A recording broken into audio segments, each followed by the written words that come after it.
my first search was with simply with the word Hillsong.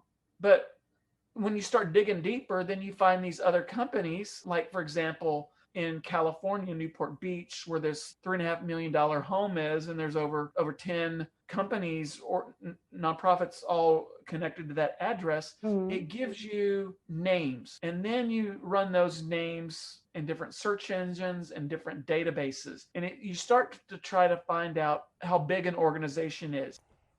Hello, hello, hello, leavers, believers, dreamweavers, and the high achievers.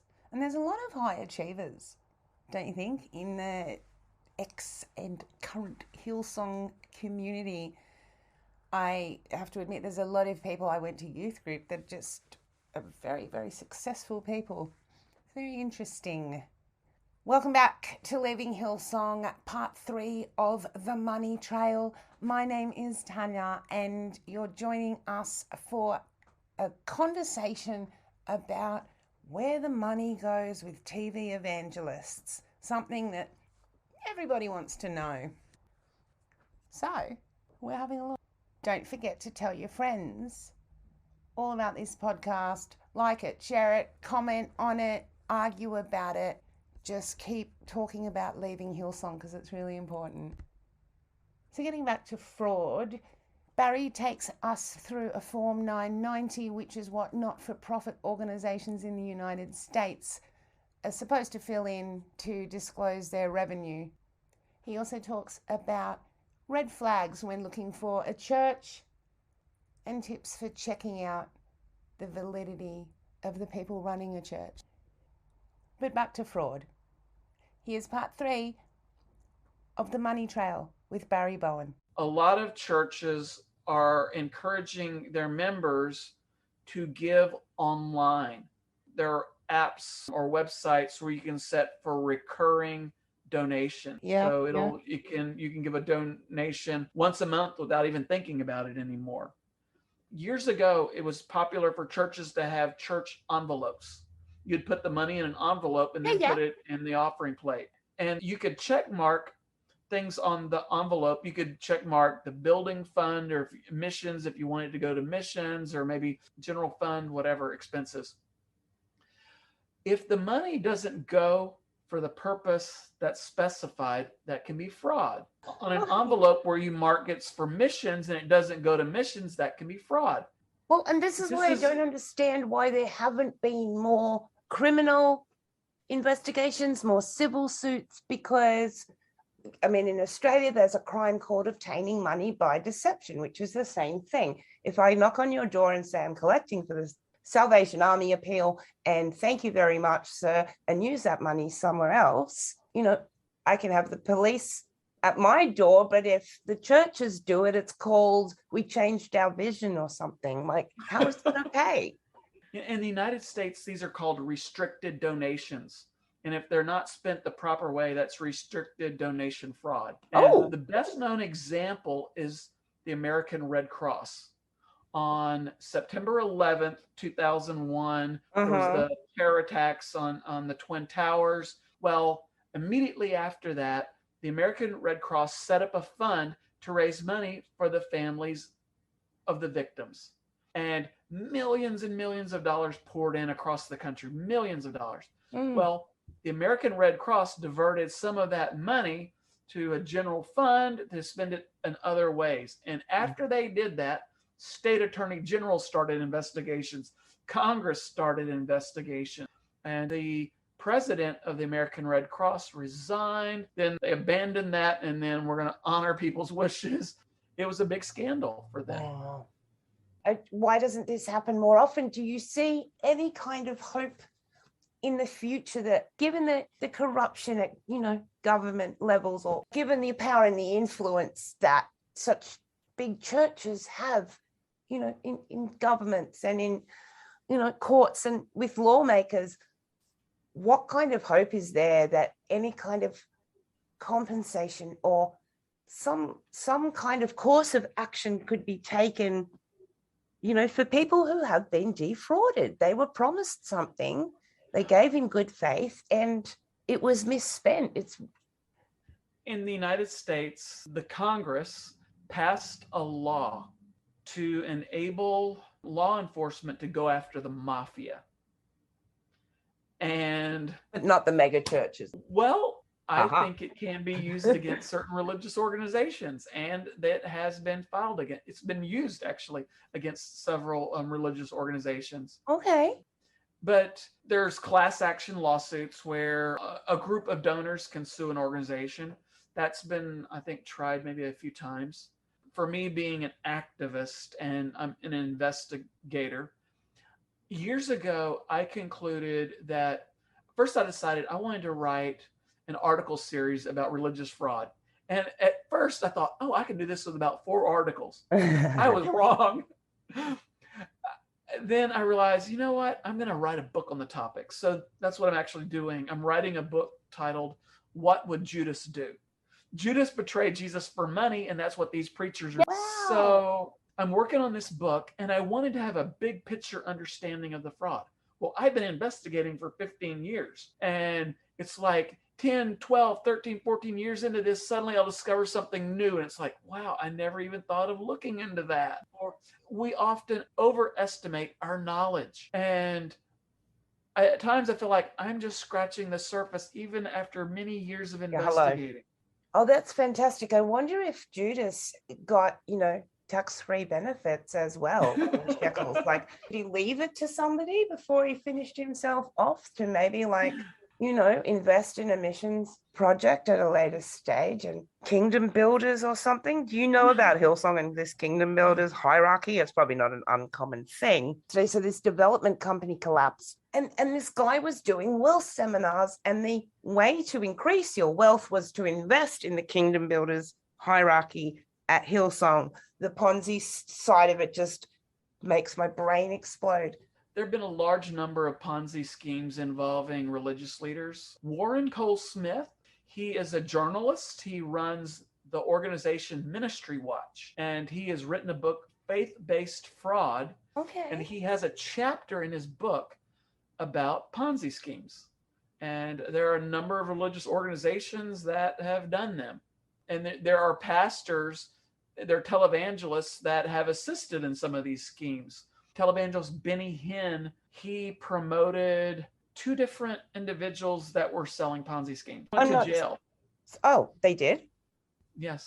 Oh, I mean, I'm not sophisticated in this, but it's multi-level marketing, and I can't see that it operates any much differently to any of those pyramid structures. Hillsong has, the one person at the top, then there's all those levels of people who report to an upline, and they have offshoot groups.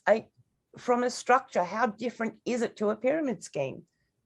Well, with the pyramids, with the Ponzi scheme, one person, the person running the scheme, he pays off investors with other people's donations, not with profits from an investment.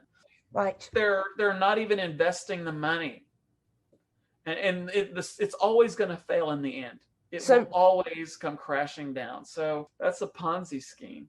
At least people in a Ponzi scheme get a return at some point. Is this what you're saying? The first people to invest usually get money from other people, but eventually it'll come crashing down. It always does. But with Hillsong, they don't even really get anything back at any stage. I mean, at least with these, the other multi-level marketing, when when you're buying Tupperware, at least you get some Tupperware, right? Like this is They're very creative in their fundraising. And again, it's not transparent. If they were required to file a 990 in the US, we would have a lot deeper understanding of their finances. For example, Trinity Broadcasting Network. They're the largest religious TV network in the world, and they actually file a 990. So you can look it up, and the IRS has a webpage. It's called Tax Exempt Organization Cert. And if you know the proper name and type it in, it's not Trinity Broadcasting Network. It would be Trinity Broadcasting of Texas. If you type that in their search, then you can get their 990s. And I'm doing that as we speak. I am pulling up their 2019 990. Their latest one's not yet available. It'll be available probably in about 2 months. But so this is from 2019. Investment income, $11.5 million. Program services revenue, $28 million. Revenue from program services. Yeah, that's money made from the services that actually have to do with their mission. Okay. Like would be broadcasting airtime, things like that. But I shouldn't tell you contributions and grants. I shouldn't tell you that because it opens up a big can of worms, but I'm going to do it anyway. Why do you think they've voluntarily released this information if you're saying they didn't have to? Why'd they choose to do that? Well, at one time, the IRS, the tax authorities in the United States, one time they were more aggressive at investigating religious nonprofits. Okay. So there's a reason for them doing it, and I think it saved them from federal investigation. I think the IRS will look at their 990, but they're less likely to maybe do an audit if they know what they're doing. But no, in 1 year, they transferred assets from one of their organizations to another, to this parent organization. It became the parent organization. So it actually shows $933 million in revenue. Wow. Because of the transfer of assets that year. For TBN. Yes. Yes. That's incredible. Tell me about grants again, please. Say that, grants and funding. They don't get grants from the government, but there's a page in the document where it lists compensation for officers, directors, trustees, and highly compensated employees. Well, the president of TBN, Trinity Broadcasting Network, is Matthew Crouch, and he got over $800,000 that year. Nice. His wife got over $300,000. Colby May is one of the directors of the organization. He was paid $747,000. He's an attorney. Nice. That does work for them. Another attorney is John Casoria. He's an employee of the organization, $451,000. So right there, 2 attorneys over $1 million.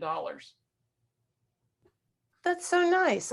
I mean, they must all like go on vacation together as well. That's really nice. And Matthew Crouch would be the son of Paul and Jan, right? Jan Crouch Sr., correct. Yeah. Yes.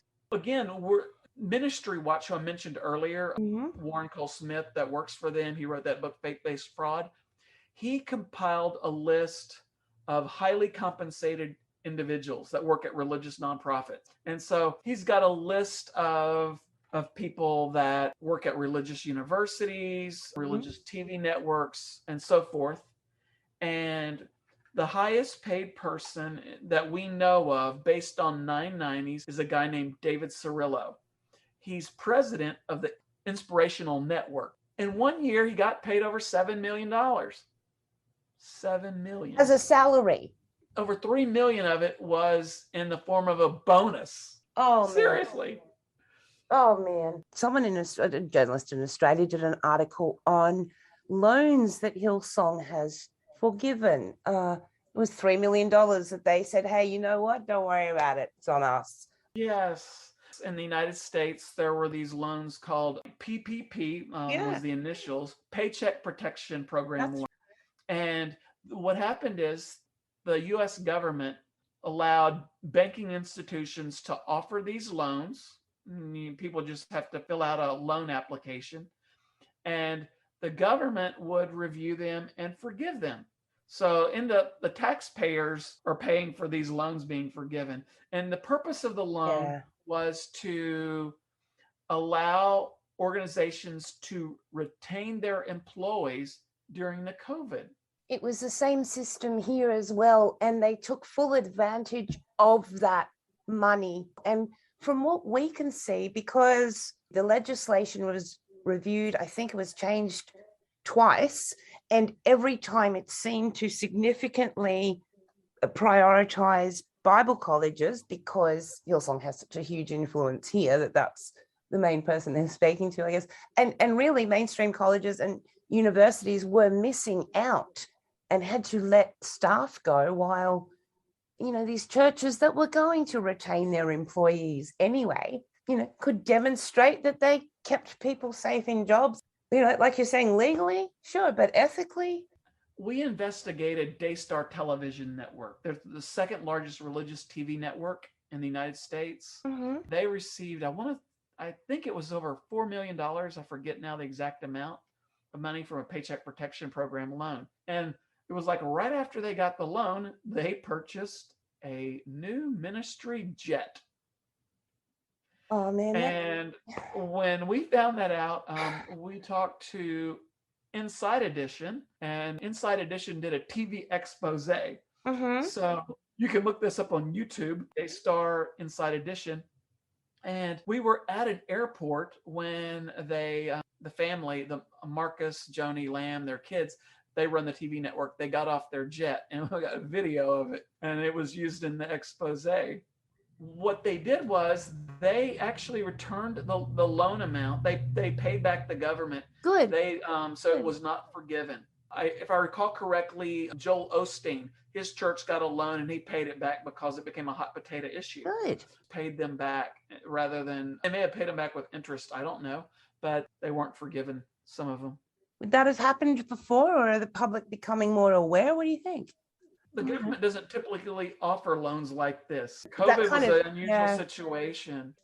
The kind of awareness in the US, which is much more entrenched in faith and it wasn't just religious organizations that abused this. There was one of the big Ivy League universities, it may have been Harvard or Yale.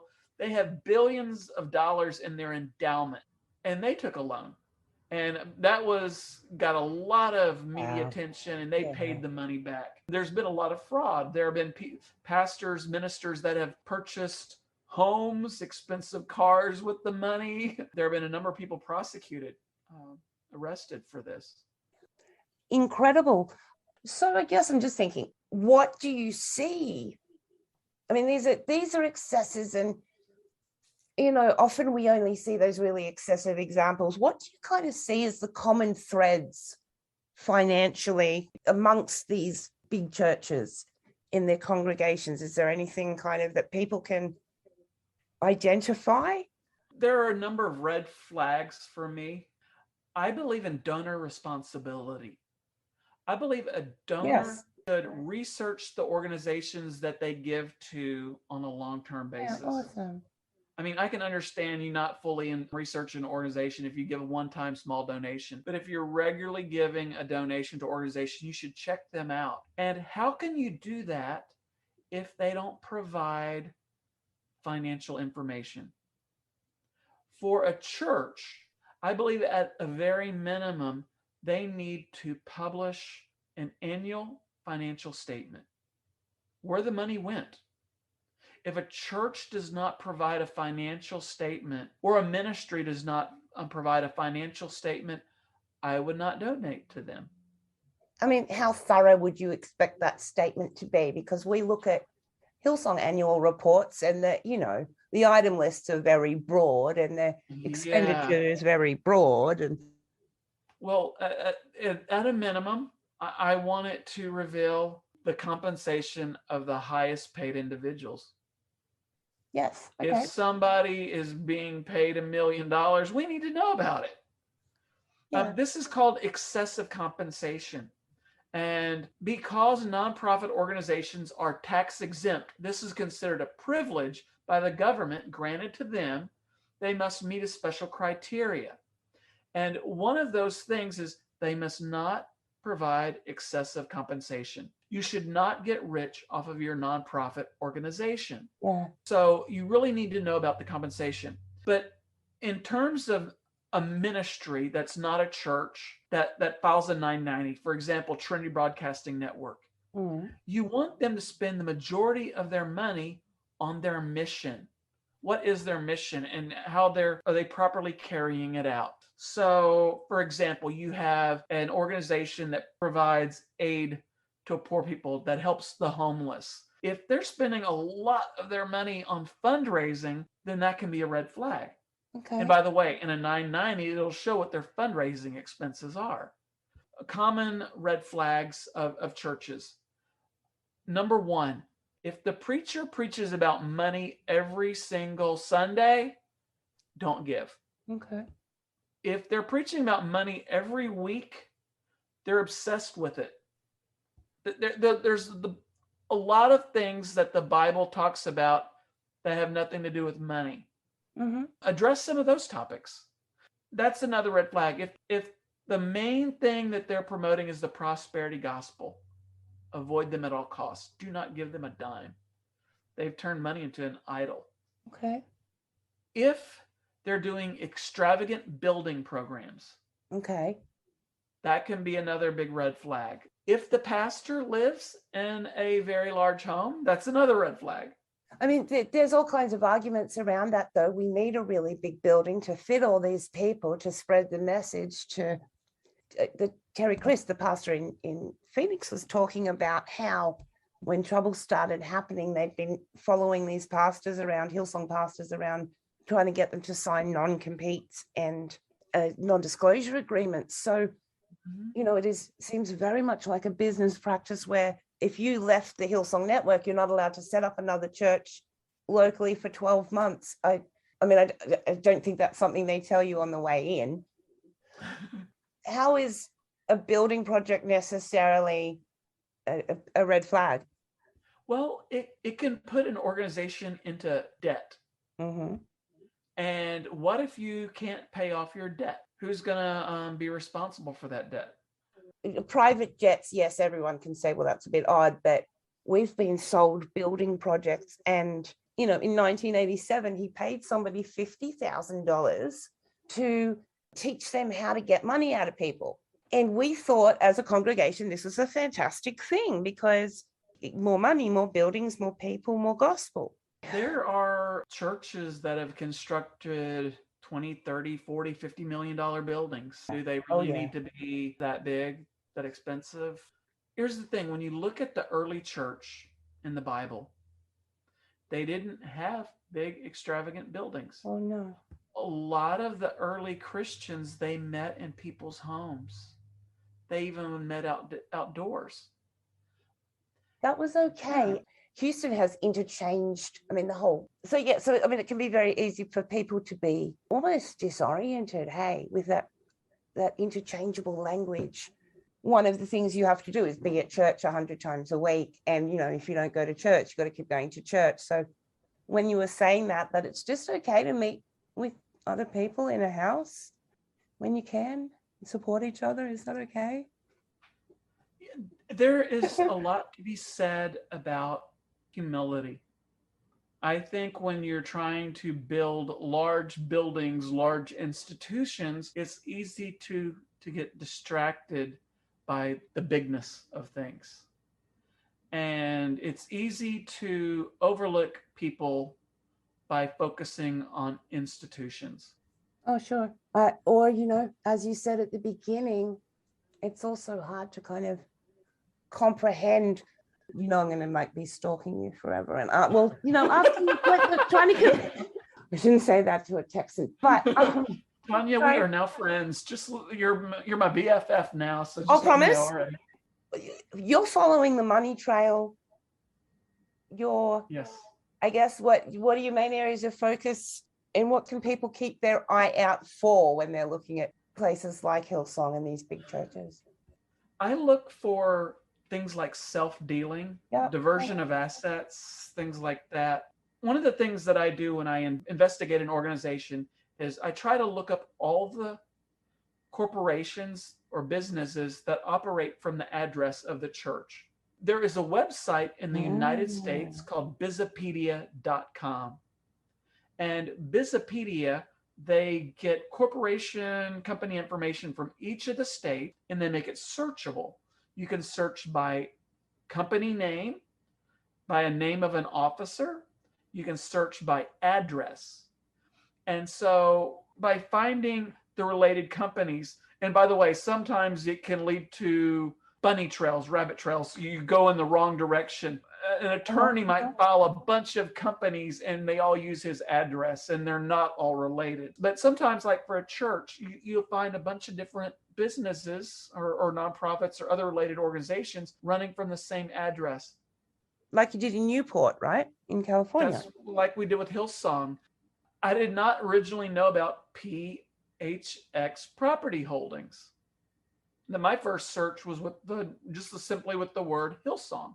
But when you start digging deeper, then you find these other companies, like, for example, in California, Newport Beach, where this $3.5 million home is, and there's over 10 companies or nonprofits all connected to that address. It gives you names, and then you run those names in different search engines and different databases, and you start to try to find out how big an organization is. And then I would do property searches to find out what their properties are. But regarding a lot of organizations I look at, I'll run the name in the FAA registry. That's the Federal Aviation Administration. They oversee plane registration. So I'll look to see if a ministry has an aircraft. Okay. I will search in the offshore leaks database. I want to know if the organization has money in a tax haven. Put it this way, same techniques can often be used in other countries. Lots of countries have charity registration requirements. So like the UK does, Canada does, Australia does. So you can get some basic information about some of these organizations. Like, it's weird, Hillsong has what looks like a coffee company and a hamburger company. It's like, what is that? Where do you buy that coffee? Where do you buy one of those Bella burgers? I don't know. Right. I mean, I don't know anybody that's had a Bella burger, but it's attached to Hillsong in Sydney, isn't it? I believe so. I think so. There's a cafe and a burger I don't think anybody's ever eaten from. So what do they get used for then, to self-deal? Well, sometimes a nonprofit or a corporation, they'll register a trade name or an organization name and then end up not using it. Their plans fall through, or they make a decision, well, let's abandon that. So I don't know if it was ever used, but it possibly was. It's not opening up any other chains anywhere else. I mean, I really don't know, but I mean, it's still a functioning company, I guess.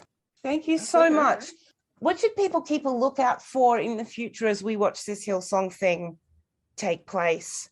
What you want to look for is, in the United States, is the pastors that leave, how they register their new churches, what type of church governance they use. You're going to want to look to see if they make themselves financially accountable, if they're going to reveal to the congregation where the money goes. Those are the kind of things you want to do. You want to raise the standards for church leadership. Some of them have already made new moves. That is and they'll continue making them. Well, it's so useful because so much of people's good faith and belief has just been taken advantage of, and for people to be able to have some tools to know how to start again is fantastic. It's fantastic. Like you said, donor responsibility. It would be really wonderful if people could feel that they have some agency and some actual input into the decisions, into the church that they go to, and actually be able to get some information to feel safer. That kind of presumption that it's a safe place. I don't think it's cynical or nasty to want to check out the backgrounds and the processes of the church you're going to bring your family to.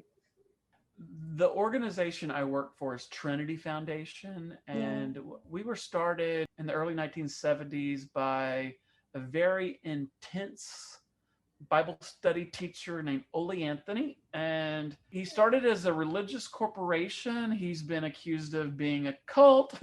Eventually, the church part separated, and Trinity Foundation just does investigative work. We'll try to help with the homeless sometimes. On our website, trinityfi.org, that's where the articles I write are. And if you just keep going through them, you'll find that I write about a lot of different topics. I've written articles about things like, how do you report someone tax evasion? Like, for example, or fraud. There's actually a form for nonprofits here in the United States. If you believe somebody's embezzling money from it, there's a form you can fill out and send it to the IRS. A lot of people don't know that. So there's so many issues that I try to write about over the 2.5 years I've been here. Originally, my articles are published under my boss's name. I was trying to fly below radar and investigating some of these people. because I've had some wild stories that I haven't even gotten into yet. But we will. We can do that another time. Yeah, please. I mean, you will come back when you Not have a problem. more time, please. Yes. I mean, do you feel safe? My cell phones in the past were wiretapped. There were some really crazy things that have happened. As I started out earlier in the interview, there are a number of unusual deaths, and I've uncovered things that I've actually shared with other people that just say I were to get killed, certain information would come out. I've got things that I want to reveal in my book that will really shock a lot of people. So fantastic. I don't know when the book's going to come out, but I'm hoping it's done by the end of the year. Oh, terrific. What would Judas do? It sounds terrific. I want to thank you so much. You've saved so many people so much time and hard work by doing this work for us. But I really also believe that you will be saving so many lives. You know, the financial ruin that some people get left in, well, many people get left in. It's so serious.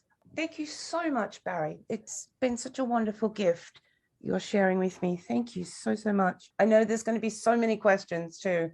You get bombarded with. So I see my role as educating people. For my book, I'm writing it for concerned Christians. Mm-hmm. I'm writing it for journalists so journalists can understand the key issues so they'll be able to ask the appropriate questions. Yeah. A lot of people don't even know where to begin when it comes to investigating. So I want to reveal some of those things. Look, one of the chapters I'm working on is following the money, and I want to show people how to do that. I was just going to ask you all that. Yeah, there goes another 2 hours. no, terrific, beautiful. So much to look forward to. Wow. While so much busyness at church is taking place, you know, and all this kind of financial stuff goes on quietly behind the scenes. Yes. Have a great rest of yesterday. Thank you. You're welcome. Have a great day. We'll talk soon. Bye. Thanks. Bye. How amazing was that? Another huge thank you to Barry Bowen and the Trinity Foundation. Remember, trinityfi.org.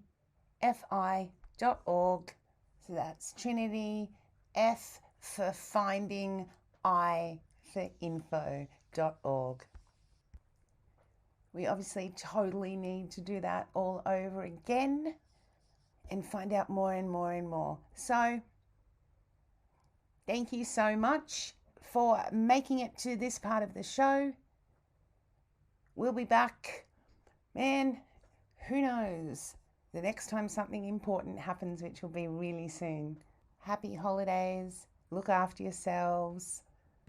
We've got so many good topics to cover in the next few weeks. So stay tuned. Keep living Hillsong. And we'll talk soon. Bye.